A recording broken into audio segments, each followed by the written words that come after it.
This week in comic books, we get the Spectre comes to future state. That's right, over in Shazam, of all places. What was that all about? Also, I got nothing but future state because I had to get caught up on some things. But yeah, that's going to be interesting. Also, in the land of Marvel, King in Black. Oh my lord. And also, Symbiote Planet. Yes, give me a Godzilla that when it roars, it says USA. Like, oh. Some bioscientists make that happen. That was awesome. Also, in the land of independence, Once and Future's doing its thing. It's getting kind of weird. And, oh, yeah. Hey, Michelangelo, you might need to slow down with the Batman vibe. All that and more right after that intro.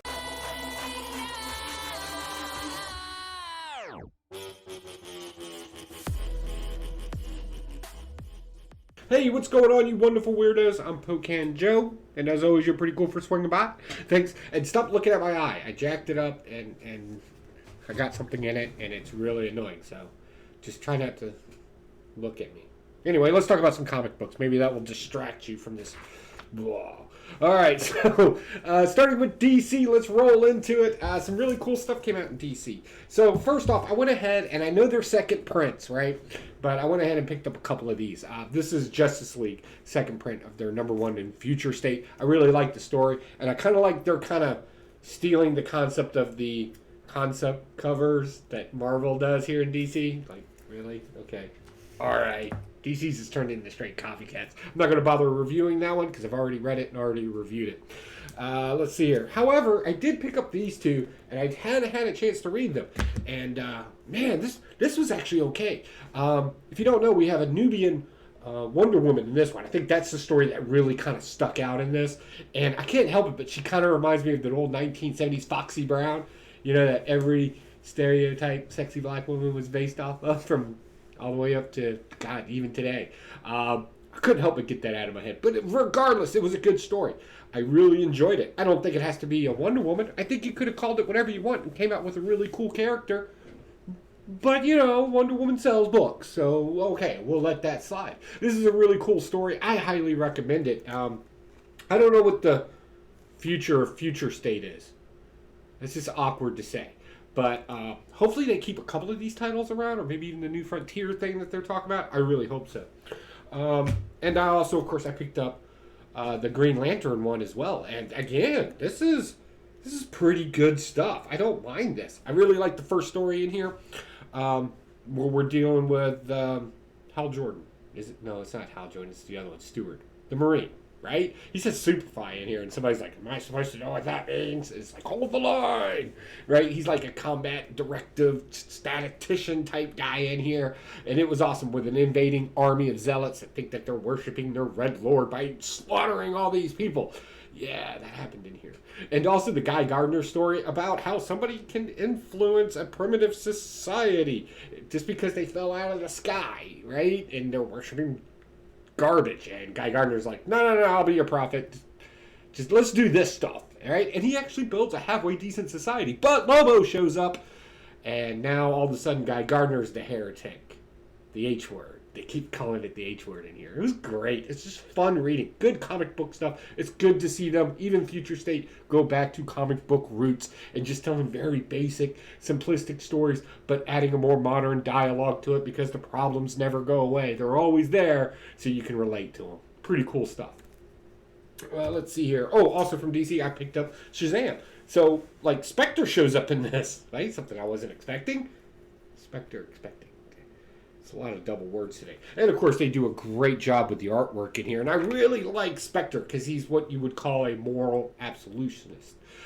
We'll talk about that Friday night over at Blaster Stash It. That will be Pocan's Philosophy Corner. We're going to talk about absolute morality and what that is and how Immanuel Kant kind of fits into that. Come see us. Friday night, 10 p.m. Eastern Standard Time. I will break it down for you in a quick 2 minutes. And you can sound smart to all your friends. And how comic books are actually more adult-themed than we actually give them credit. Anyway, back to the story in this one. So the question here is Shazam or Billy Batson, are they two different people or are they one? And if they were two different people, how would they act or be influenced to act? And they really did a great job covering that in here. It's like super good. Like unlike anything I've seen before. We've seen our heroes have doppelgangers or their personalities become living embodiments, but with Billy Batson and Shazam, it's slightly different. And I really enjoyed the way they told this story. Oh man, and this is issue number 2. Number 1 was kind of the setup for everything. This is where it started kicking off. And I'm telling you, is it going to go anywhere for you comic book collectors that base everything off value? Not that there's anything wrong with that. God knows I have some valuable comic books. But if you're truly just a reader of comic books, issues 1 and 2 here, hopefully in issue 3, well, they got to do an E3. Just sheer fact that Raven kind of pops in. Yeah, Raven pops in here too. And she's like super evil and super cool. So definitely good stuff. Let's see here. Going into Marvel. So we got some good stuff going on here. And a lot of, oh, nope. Subverted your expectations in a good way.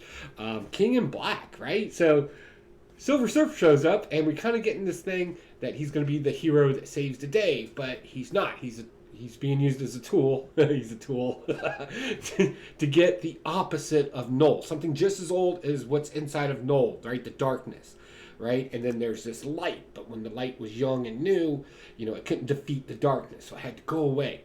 So it needs to use Silver Surfer to break into the planet because it's covered and shrouded in darkness, right? The whole Earth is in darkness. And, it kind of breaks through, and it has to find a living embodiment to live in, right? It needs its champion, its warrior, its avatar, if you will. And it picks Eddie Brock. And all this talk that we've been getting about how Eddie feels bad about himself because he doesn't think he's a hero, yada, yada, yada, yada. Well, that has to change now, right? Because he's the living embodiment of light to fight darkness. And that was super cool. So I'm like, okay, so you were just setting us up before. Now it's starting to make sense. Also, we see Dylan kind of cut loose a little bit, start saving some of these heroes. Like, he's letting his powers just fly. His eyes are getting all spiraled. Stop looking at my eye. Feeling self-conscious. I don't even want to finish that review. All right, moving on. Planet of Symbiotes. All right, so this is just these kind of little side stories of everything else that's going on out here. And apparently we get a superhero who gets injected with some sort of monster formula, right? Whatever. It sounds like something almost that should be in DC. But this guy turns into like the Godzilla version for the US, right? They call him a kaiju and everything. He's got like red stripes to resemble the flag on his chest, and it hisses like this USA. That, right? And it's really cool. It is stupid. It doesn't make any sense, but it does reflect over the internal monologue, I should say. Goes over, am I a monster? Am I creating more damage than fixing the problem? I'm eating these symbiote dragons, obviously whipping some tail, but at what overall cost is this inflicting, in meaning collateral damage? So I thought that was really smart writing, but even if you don't want to get deep into your comic book, it's just cool to watch a monster just trash everything. Also, the secondary story in this with the Prowler, Hornet, whatever name he's going by in this one, because he went through both. Guess it just depends on what suit he's wearing. Although that was a good story too, because he had to make a promise to this individual that's important in his life. I don't know if they're together or not, honestly. I don't follow that much of the Prowler storyline from Miles Morales and all that. But apparently he's made a promise to this individual that he respects and cares for, and then immediately has to click a button on his suit and break that promise. So, yeah, there's that absolute moralism thing again. We're going to talk about that Friday. You should swing by. But all in all, both stories in here were good. I love the artwork in it, and it was just enjoyable to read. Super fun. This one confused me. Mortal Hulk Flatliner. So we get somebody from Bruce Wayne's past. Not Bruce Wayne. Bruce Banner. Too many Bruces in the superhero universe. So from his past, and was apparently an old teacher, and after the gamma explosion, she like came and helped and cleaned up. She's like super old, right? Well, apparently she got just kind of like the same powers as Rick Ross has, right? Like he moved things with your mind using gamma, and everything turns green, and you can move things around and you fly, and pretty much is your baseline superhero stuff, right? And her and Hulk go at it. Like, they go at, not like, ooh, there. No, not that. More like, in the face, bam, right? That, right? They fight. And they fight all over the place. And apparently, there was a lot of things said in here that, I guess, superficially, if you looked at it, could sound deep and meaningful. But I didn't really get anything. It just seemed like just banter. Just word salad. Yes, I've been waiting all year. Well, last 2 years really, to use that word. And that's all this was. It was a bunch of words that sounded like they should have made some sort of sense and connection, but it just really didn't. All in all, the action in it was really cool, and it's always kind of cool to see an old lady kind of just beat up on the Hulk, which happened in here. Pretty cool. Moving on, Thor. Hey, remember Thor? I'll give you a second. And yes, it's the Frog Thor, right? Yeah, just reflect on that one for a second. I love that character. Well, Donald Blake apparently doesn't like it. He's going to go kill him. He's killing anything with Odin magic in it. Which means Doctor Strange is up there too, right? Because he did that whole thing where, over in the Doctor Strange comic book, where he turned into like an older Jesus, I guess. I don't know. It was weird. But, so Donald Blake is going around trying to kill anybody and everything with Odin magic in it. So Valkyrie gets tired of this one. Her job is to deliver people and send messages. She's going to go deliver a message to Odin, who, by the way, in this looks like just some old biker guy trashed out in a bar, drinking heavily, and it's probably the best depiction yet that I've ever seen of an Odin. So this was super fun. I'm really enjoying this. I can't push enough people to this comic book. It's great. And it's great because this is a man's problem with his God. Or father, depending on how you want to look at it, right? In that overall spans. He's got a problem with it, and he wants to destroy everything that he built. And he wants to burn it to the ground. Nihilism. It's nihilism at the end of the day. Also, I really love the fact that everywhere he walks around, he's got his little scalpels with him. Like, really nice scalpels he's slicing and dicing with. So that's really cool. Speaking of scalpels, in the next From the Evil Lair project, we're going to be making kind of sort of a scalpel to liberate comic books that have been packaged. So be on the lookout for that. I know I dropped the promo.